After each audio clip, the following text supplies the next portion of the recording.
What's going on, guys? So today we're going to talk about KPIs, key performance indicators related to operations. This is part 2 of a 3-part video series. So make sure you like, comment, subscribe, show a little love to this video, show a little love to the video before it, and the video that's coming after it.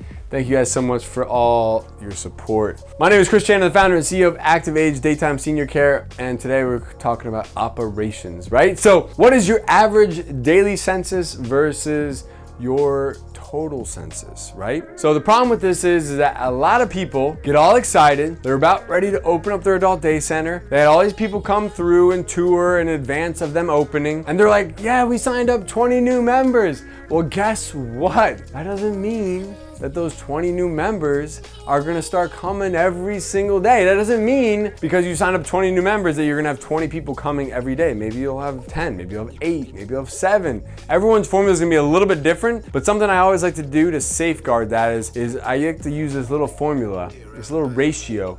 It's called 2.5x, right? So 2.5. So whatever your goal is, okay? Is your goal to have an average daily attendance of 30 people per day, 40 people per day, 50 people per day? What is the size of your center? How many people do you need to have there every single day to be considered full or for you to achieve success, right? So average daily attendance, right? 30, 50, 70, 90. What does that mean that you need to have as a total census, right? So if my adult day center is the perfect size to be able to have an average daily attendance of 50 people, which means that some days I have 55, other days I got 45, but on average, we want to shoot for 50.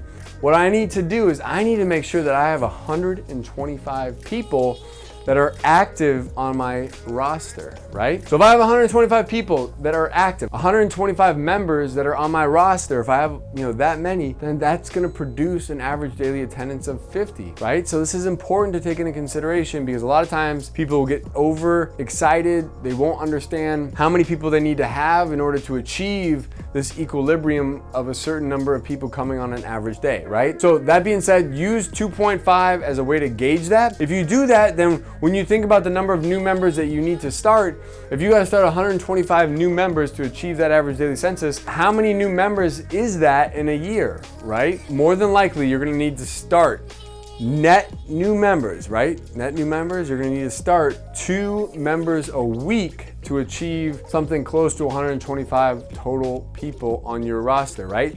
So that's net new. That means you might need to get 150 or 170 members because you're gonna have attrition, you're gonna have other factors to take into consideration. You might need to start that many new members that year to end the year with an average daily attendance of 50 people per day, okay? So focus on this number as the goal, knowing that if you focus on this number, total census, it'll produce an average daily attendance of whatever amount that you're trying to go for, right? So if you need 50, shoot for 125. If you need 70 per day, shoot for 175. If you need 90 per day, shoot for 225. That's gonna get you closer to where you think you need to be. All right, average daily attendance. How do we calculate that?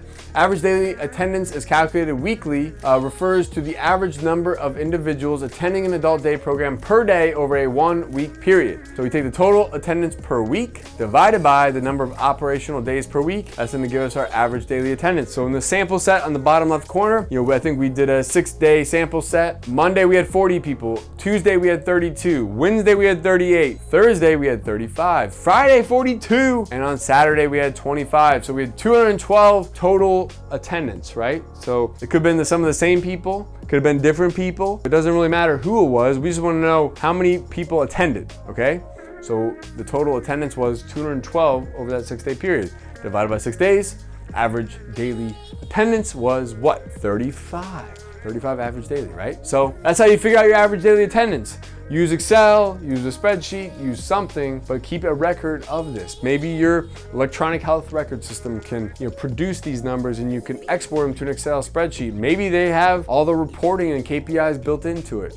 Either way, it's something to pay attention to so you can start seeing trend lines, right? How helpful would it be to know your average daily attendance per week over the course of a year, right? So that would be 52 different weeks, and you could see the fluctuation as to when you had greater average daily attendance as to when you had lower average daily attendance, you can start to understand, does it have to do with the season? Does it have to do with snowbirds? Does it have to do with weather? What things are impacting your average daily attendance, right? The next one you need to pay attention to is average hours per day, right? So the last one was average daily attendance. This one might be average hours per day. Do you measure your success by the number of people coming per day or by the number of hours they spend per day, right? And the reason why I ask that is because some of you might bill at a daily rate, whereas others may bill at an hourly rate. So in this case, if you bill at an hourly rate, then your true measure of success is not so much how many people attended that day, but how long they were there if you're billing hourly, right? So average hours per day refers to the average number of hours per day individuals attend an adult day program over a 1 week period. In this case, it's the total hours per week that people spent. Could be the same people, could be different people, but it's just the total hours per week spent, right? Divided by the number of operational days per week, right? So here we go. Monday, 240 hours. Tuesday, 195 hours. Wednesday, 210 hours. You see the list goes on. So the total number of hours people attended for was 1,180 total hours. Divided by 6 days open, average hours per day were 196. So now you can start to see again those trend lines, right? This means that the average hours per day in a 1 week period, right, was 196. So you can start to see what was changing, from week to week. Again, was it weather?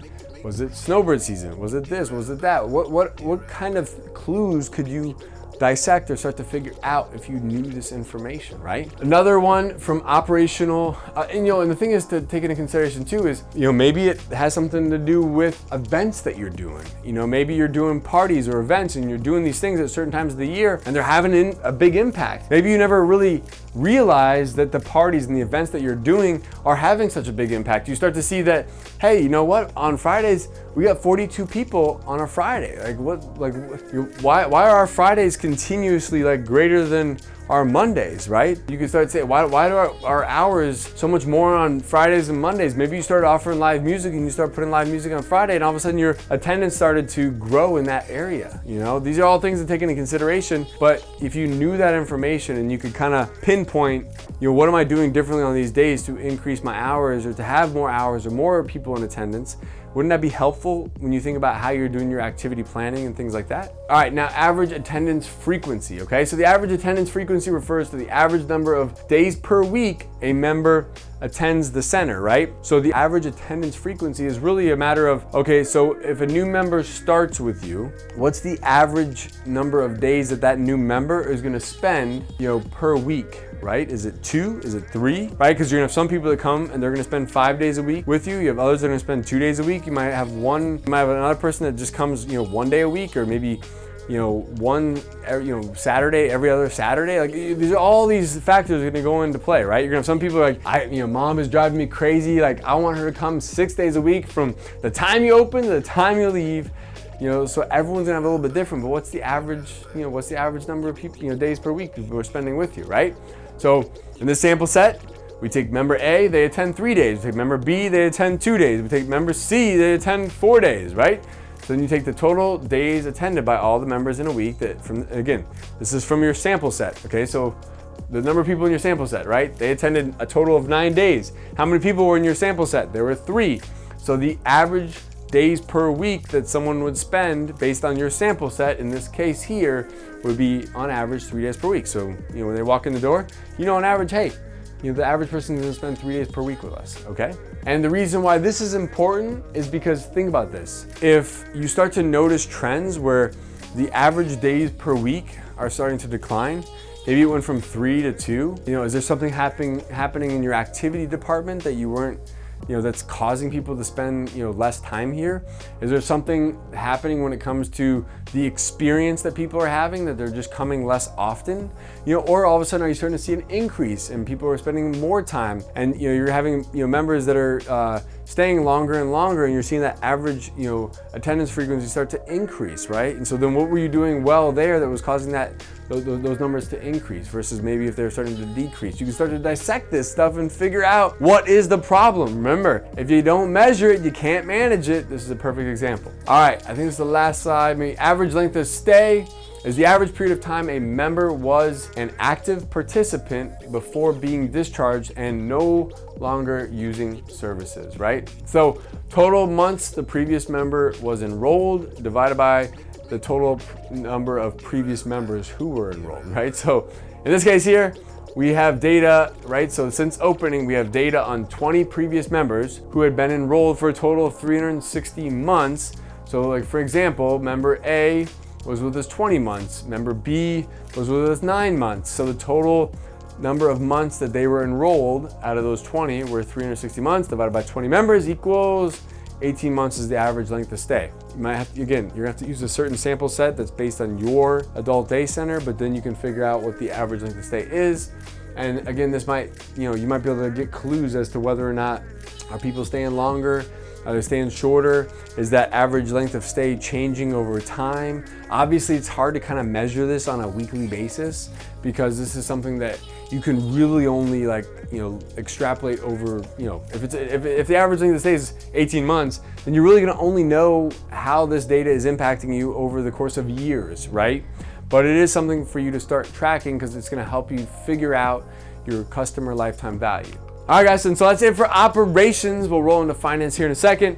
But if you'd like to open up your very own adult day center, go to adcpro.com. Join us for our free webinars every single month. We do live Q&A, and we can help you if you have an existing adult day center. If you're starting a new one, we can answer all your questions. If you haven't already, make sure you join our private Facebook group. And if you'd like to own your very own Active Age Adult Day franchise, go to activeagecare.com/franchise. We'll see you on the next one. Peace. Hey guys, thank you so much for joining me. If you'd like to learn how to open your own adult daycare center, go to adcpro.com. If you'd like the latest business tips, click here, and make sure you subscribe to our channel, click here. We'll see you guys next time.